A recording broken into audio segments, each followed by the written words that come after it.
Chapter 31, NZ Aerospace Hamilton. Returning to Hamilton to NZ Aerospace, NZAIL, was rather like a reunion since most of the people I had worked with at AESL previously were still there. Later with NZAIL the gap had only been 18 months, but a great deal had happened in that period at the factory. New offices and an expansion of the production area had considerably expanded the size of the facility. There had also been a big increase in the number of staff employed, with production lines of the Air Trainer and the Fletcher running side by side. The previous air parts factory from the far side of the Hamilton airport had been reduced to making spare parts and was also used as a store depot to supply the main factory. Rather like my first days at AESL, I was to be pitched straight into the action. My appointment as marketing manager also required me to be demonstration pilot for the Air Trainer and other overseas produced aircraft, for which NZAIL had the agency. Orders had been received for 34 Air Trainers for the Royal Thai Air Force and 37 for the Royal Australian Air Force. The R.A.A.F had provided a test pilot, Flight Lieutenant Peter Dickens, who had carried out the whole flight testing program. The time from the beginning of the design phase, under Pat Monk the company chief designer, to the rollout of the prototype had only taken 8 months. This had been a quite remarkable achievement, but had been essential to meet the deadlines for the R.A.A.F order. The Thais had been originally interested in the Air Tourer as their replacement basic military trainer, but when they saw the Air Trainer they ordered 34, which were, in fact, to be delivered ahead of the R.A.A.F order. When I joined the company, a new and quite exciting project was underway. The Royal Danish Air Force had put out a specification for a basic military trainer as well as the Aussies and the Thais, and NZAIL submitted the CT4 as their bid. The Danes had paper evaluated 14 different trainers, but had finally selected 3 to be physically evaluated in Denmark. The 3 aircraft chosen were the British Bulldog, the Swedish Saab M17 and the CT4 Air Trainer. However, to be considered, the Air Trainer had to be available for full evaluation in Denmark before the end of September. Urgent action was in hand to prepare the prototype, call sign ZKDGY, to be flown to Denmark in time. Flying the aircraft was the only way it would meet the deadline, as sending it by ship would have been far too late. It was decided that Cliff Tate, who, as mentioned before, had flown a Victor around the world, was to fly the aircraft to Denmark. I was to travel later by civil airline to meet up with the aircraft in Denmark and to fly it during the evaluation by the Danes. As the CT4 was to depart fairly soon after my arrival at NZAIL, there was not much chance for me to fly it before I left. I did, however, manage to get about 7 hours practice. In addition, I did most of my aerobatic practice in the Air Tourer after the CT4 had left for Denmark.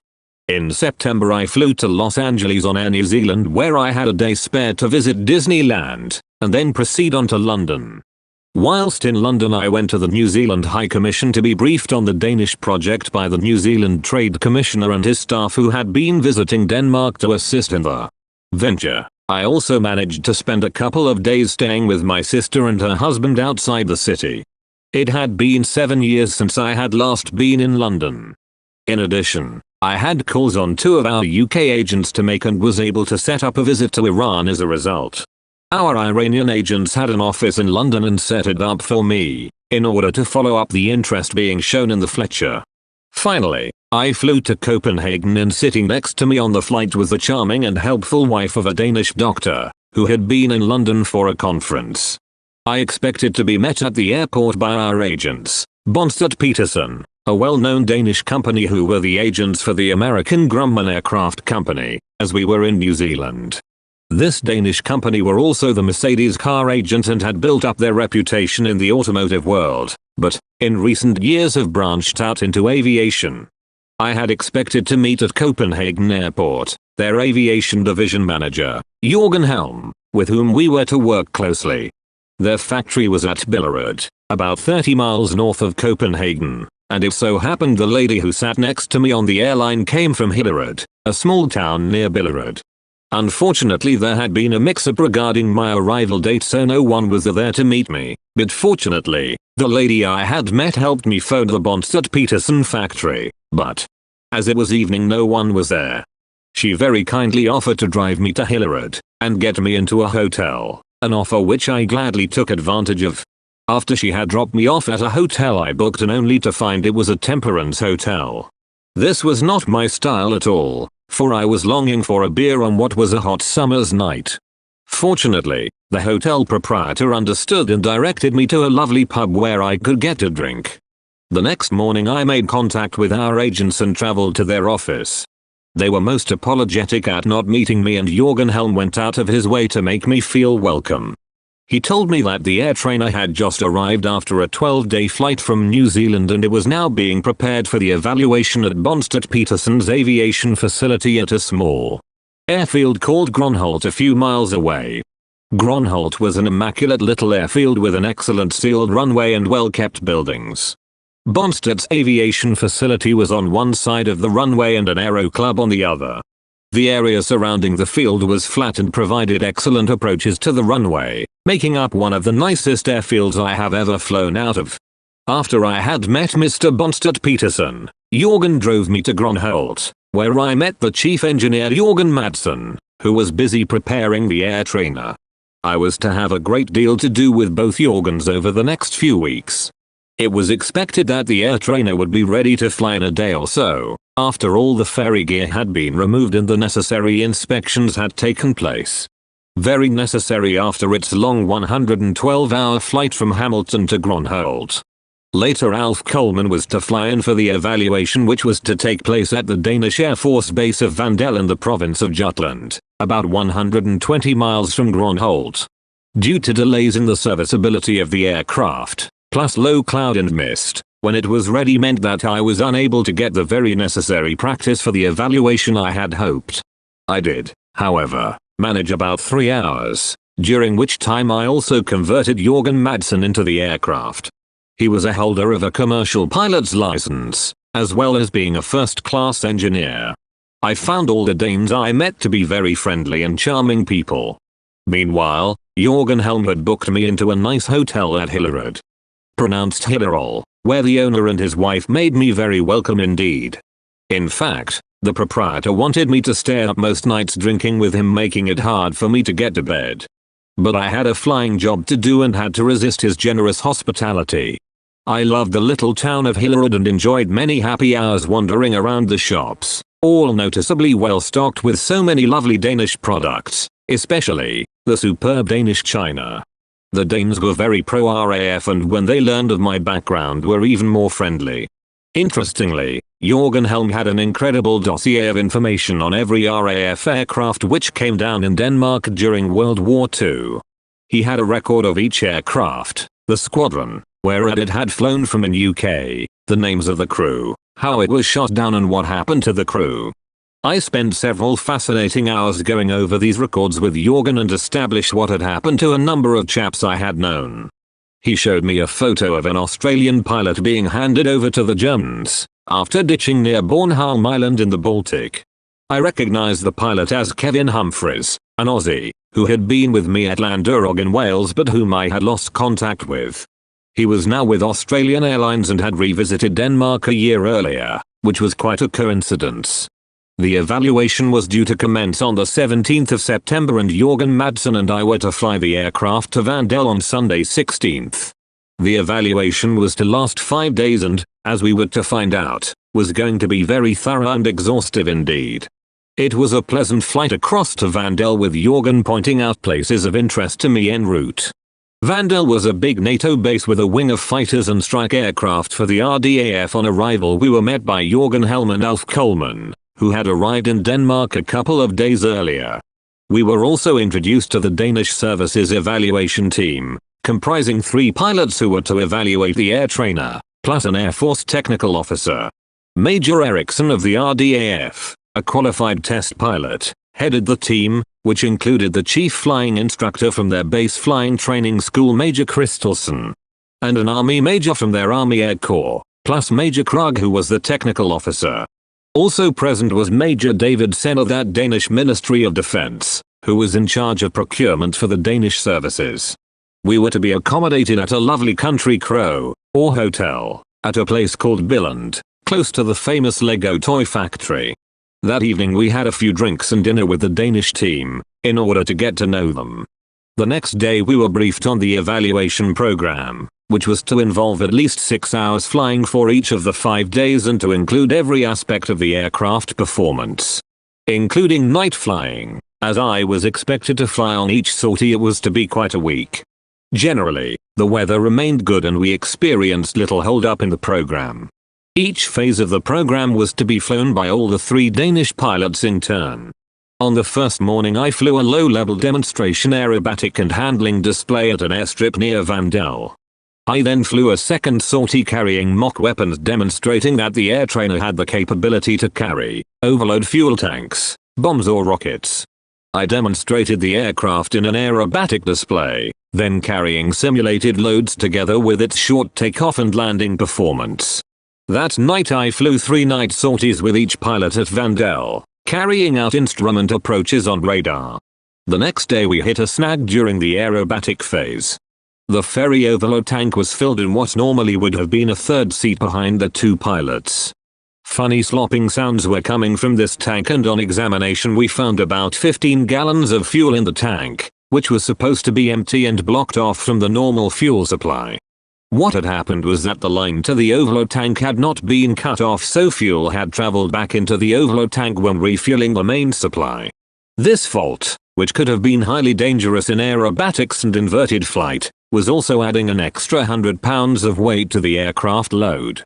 Fortunately, we had discovered the fault in time and Jørgen Madsen soon rectified the problem. The toughest day I had was during the spinning sequence.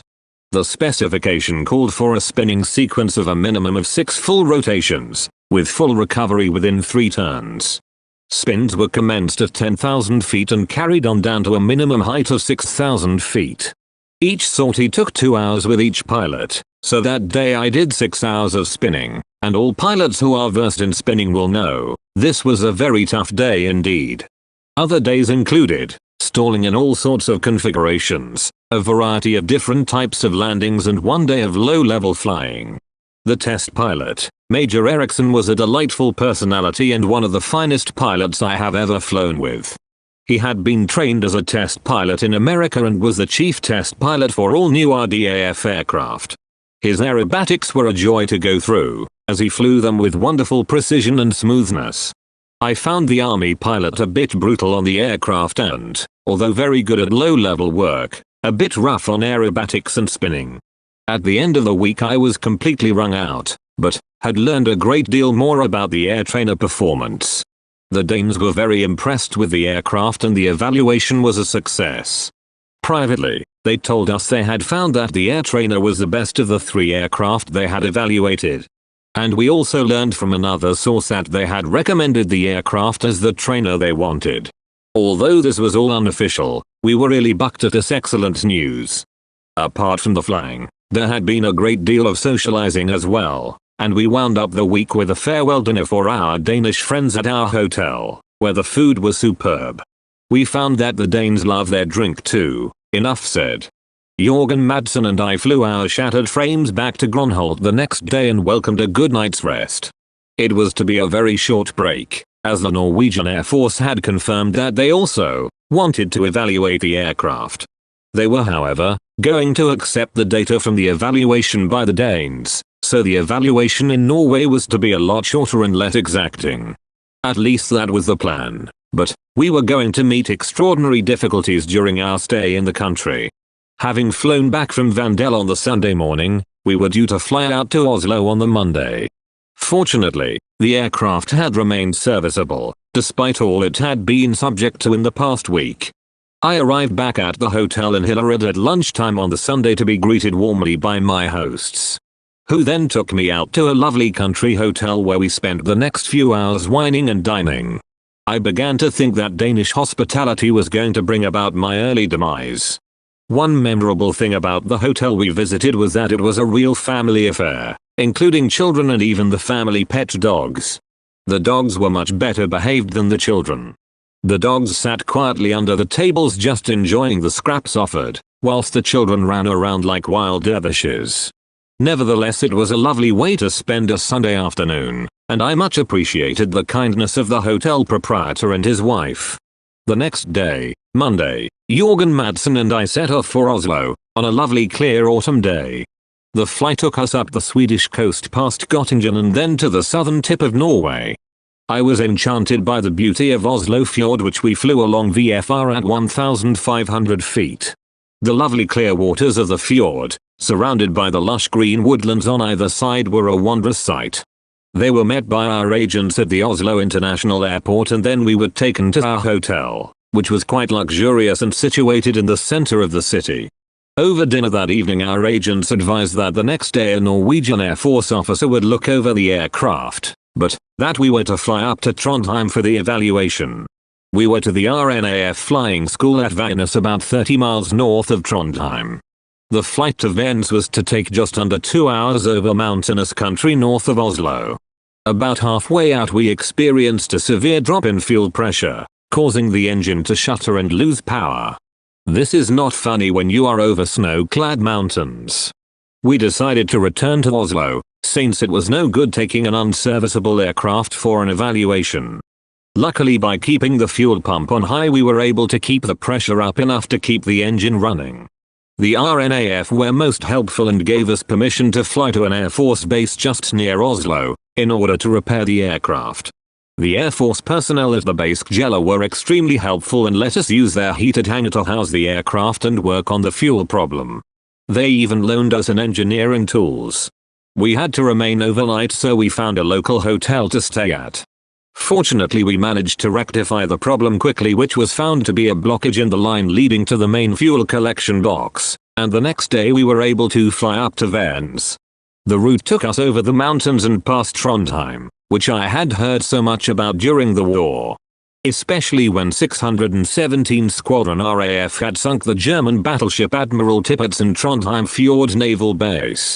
The R.A.A.F personnel at Værnes met us and gave us a hangar for the night, and we stayed in a lovely old log-built hotel in Værnes. When taken to the officers' mess at the base, I was intrigued to find that my old squadron from Gibraltar, 224 Squadron, had visited and marked the occasion by giving the mess a squadron crest plaque. I then recalled that we did send an aircraft to Norway for a NATO exercise when I was CO, and one of my flight commanders had taken the trip. It is a small world in the Air Force. We had flown one evaluation sortie during the afternoon of our arrival, and we were to fly 3 sorties for the day. All went well on the first 2 trips with 2 of the Norwegian pilots. The third sortie turned out to be quite dramatic, when I was flying with Lieutenant Thomason, carrying out a series of landings at some very short and narrow airstrips. Before landing at one strip, we flew low level around a large lake, and I noticed the aircraft was flying very much one wing. It appeared that fuel was coming from one tank only and not evenly out both wing tanks into the central collector box. This had happened quite often before, and previously as one tank emptied, the other had continued to supply fuel. We landed at a strip and all seemed well, but as we climbed out to fly back to Værnes, the engine began to falter and almost stop. We were at 5,000 feet, so had enough height to try and get the engine going again. This time I had no luck, so I decided to take over and get back over the strip we had just left. I suggested to the R.A.A.F pilot tactfully that I had better fly the aircraft, for if he broke it his career might suffer. I managed to get the aircraft over the strip at about 1,500 feet and do a glide approach and forced landing, fortunately without crashing. I hadn't liked the look of the power lines at one end much. Safely down, we got in touch with Værnes and they flew some cans of fuel up in another aircraft. After filling the near-empty tank, we ran the engine, which started and ran perfectly. So long as one tank fed okay, we had plenty of fuel to get back to Værnes safely, which we did without any trouble. I dreaded to think what might have happened had the engine failure occurred over the lake which we had been flying along earlier down at 100 feet. I did not put out a mayday call when the engine failed, for I did not want the press to report the incident. This would have resulted in adverse publicity for the aircraft and likely to damage sales prospects. Fortunately, we had been able to demonstrate the aircraft enough, before the failure, to impress the Norwegians with its flying performance. However, it was not possible to fly the aircraft back to Oslo, with the fuel problem, for we did not have enough fuel in only one tank to get to Oslo safely, certainly not across mountainous country. On examination, Jorgen Madsen took the fuel system to pieces and found failures in the fuel valves leading to the main collection box. We sent an urgent signal to New Zealand for replacements to be flown to Denmark. Meanwhile, we decided to leave the aircraft at Vans and fly by civil airline back to Copenhagen to await the arrival of the spares. When they finally arrived, we flew back to Trondheim by SAS, thence by road to Vans where Jorgen repaired the aircraft. We then flew back to Oslo. And as it was now early October, we encountered a few snow showers en route to Oslo. Winter was coming and northern Norway was no place to get stuck. Whilst spending the night in Oslo, we met and explained the situation to our agents. It was now very icy and very cold in the Norwegian capital, and we were pleased to fly back to Gronholt. The evaluations had both been completed, but the fuel problem was of real concern. Our main fear was that this problem could wreck our chances of selling the air trainer in Denmark and Norway. We had heard that in the interests of standardization the R.A.A.F would follow the R.A.A.F if they purchased our aircraft. This would have provided orders for over 60 aircraft, and, if successful, who knew what other air forces might purchase a CT4? All we could do now was wait for the results. I sent an urgent report to New Zealand expressing my very serious concern over the continued problems in the fuel system and the need to solve the trouble. Despite my spell in Denmark, a significant world event had taken place with the outbreak of the Israel-Arab Six-Day War. I was due to fly the aircraft back to New Zealand and it looked as though there would be a big problem flying out through the Middle East. Meanwhile, all I could do was fly back to England and reassess the situation there. I said my farewell to my very fine Danish friends and flew to England on the 10th of October. It was a most interesting flight, which I flew at about 1,000 feet under radar control. First to Sonderburg to refuel and clear Danish customs, then over Rotterdam and along the Dutch, Belgium and French coasts to Dunkirk, then across the English Channel. I cleared customs at Ashford in Kent and then flew the aircraft to our agents at Britton Norman's factory at Bembridge in the Isle of Wight. Desmond Britton had arranged for us to demonstrate the CT4 to the College of Air Training at Hamble near Southampton. The principal of the college was a retired R.A.F officer and a New Zealander by birth, one Group Captain Scott. We got a former instructor at the college, Dick Steele, to demonstrate the aircraft. Dick was a professional demonstration pilot and his aerobatic displays were superb, which he proved when I flew a few sequences with him before the trip to Hamble. Air Services Training at Herne Airport also expressed interest in flying the aircraft as a possible trainer for their pilot training scheme, so a demonstration was arranged for them. The aircraft was well received. Meanwhile, I was assessing my chances of flying the aircraft back to New Zealand and they were not good. The main route through the Middle East, through Egypt, Lebanon, Syria, and Iraq was completely out due to the recent war. The only routes were the tortuous and dodgy route through a series of African countries, or through Turkey. Going through Turkey would mean climbing up to clear 14,000-foot mountains, and in winter at that. Coupled with all this, the aircraft had serviceability problems, particularly with the fuel system. Britton Norman recommended that eventually I take the aircraft to Glossair at Herne Airport, who had a long association with AESL, their chairman. Sir Derek Bailey had negotiated with Alf Coleman for the Air Tourer agency in UK, and 30 kit sets of the aircraft had been sent to UK. In fact, an Air Tourer, put together by Glossair, had been successful in winning the highly coveted King's Cup Air Race when flown by Stuart Miles. Glossair, therefore, knew that the Air Tourer series, although not the CT4. After examination, they established that, in addition to the problems with the non-return valves in the connection between the main tanks and the fuel collector box, the tanks had become porous and needed replacing. This meant that it would take some time for the replacement parts to arrive and be fitted. In addition, efforts to try and get diplomatic clearances through the countries on the possible African route were proving very difficult indeed, and in some cases impossible. Taking all factors into account, it became quite clear that it would be better to leave the aircraft in UK until the Middle East settled down and the aircraft could be brought to the required standard of serviceability. This decision was further justified after speaking to ferry pilots experienced in these various routes. I recommended to NZ Aerospace that I leave the aircraft in UK and return to New Zealand by civil airline. It seemed as if it would be about 3 months before things settled down in the Middle East. We also had a few demonstrations scheduled for air forces in the area, and these were not possible at present. Consequently, it was agreed that I would return to New Zealand, then come back to UK again later, after Christmas, when the Middle East was clear to fly through. The past 3 months had been very exciting. I had flown the air trainer extensively in many areas, including Scandinavia. Although the technical problem had been a setback, the actual flying evaluations had gone well. The aircraft having been well liked by the pilots who had flown them. Alf Coleman agreed my recommendation to leave that air trainer at Britain Norman, who had offered to store it until I could return and fly it back to New Zealand. Meanwhile, Alf Coleman asked me to make certain calls on the way home. One problem was that there were delays in the delivery of the aircraft ordered by the Thai Air Force, and they were getting anxious. There was also interest being expressed in the air trainer in Burma. From Thailand I could visit Rangoon and investigate this interest, as it was only an hour's airline flight from Bangkok. Subsequently, I flew to Bangkok via Delhi and Dhaka, in Bangladesh. I now had with me an excellent film on the air trainer and a portable projector to show it on. In Bangkok I showed this to a group of Thai officers at their headquarters. I also went to the R.A.A.F training base at Kamphanseen, where the air trainers were to operate, and gave them a brief on the CT-4 and showed the film.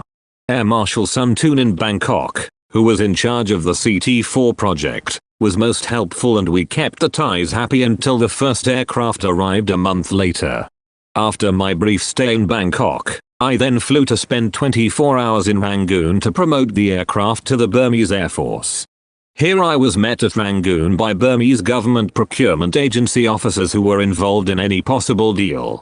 All negotiations and purchases in Burma were handled by government agencies, which I found to be a very bureaucratic setup. The British Embassy, through our Thai Trade Commission, gave me help in making contact with the Burmese, without which it would have been quite impossible to accomplish. I did, however, also have time to look around Rangoon, which I found very dilapidated and rundown. This seemed to have resulted from inefficient and corrupt government since the British left. The country was broke, and it showed. However, because of the fact that the country was under a military dictatorship, they could still purchase military aircraft and weapons. Their main concern was over pockets of the insurgency from rebel armies in remote parts of Burma. Through the British Trade Commission I was also able to meet Burmese Air Force officers, and a presentation took place at their HQ. They expressed a wish to evaluate the aircraft when I made my return flight to New Zealand from England. The following morning, after a night at a crummy and rundown hotel, the best in Rangoon, I did have time to visit the famous Shwe Dragon Temple and was most impressed. The view of Rangoon from atop of the temple was superb, but exhausting, after the long climb up over 100 steps in the heat to the Buddha at the top. I then returned to Bangkok, after visits to the New Zealand Trade Commission, John Floyd, who had been very helpful to our agents. I flew back to New Zealand.